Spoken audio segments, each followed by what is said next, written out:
Why do we? What is prayer? You know, I think we made prayer into very much a left brain, verbal thing. And I do think there's a place for that. But the very fact that the disciples had to ask Jesus for a verbal prayer could give you the clue that that isn't what they had previously been talking about or experienced.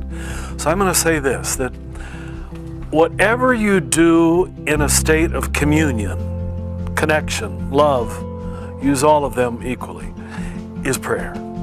Whatever you do outside of a state of union is non-prayer.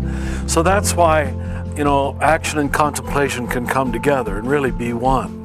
When you're acting out of a state of conscious, loving union with what you're doing, with God, with the person who's across from you, I sincerely believe that's the deepest meaning of prayer.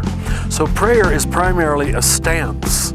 It's a way of being in the world that is a connected way, a way of love and communion, instead of a way of judgment, analysis, critique, you see.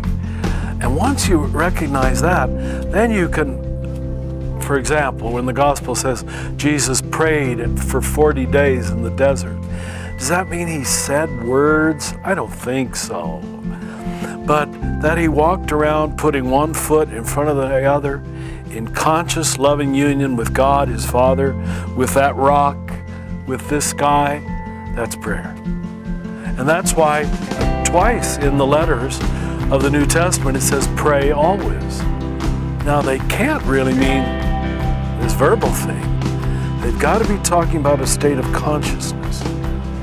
And in many ways that's much harder to maintain. To really do even very secular things, so-called. Of course, then you find out there's nothing secular, because you can do everything in conscious, loving union with God. The dishes, driving to work, making love, whatever, you know, when you're doing it in union, it is a prayer. And I sincerely believe that. I'm not trying to be clever. I believe that.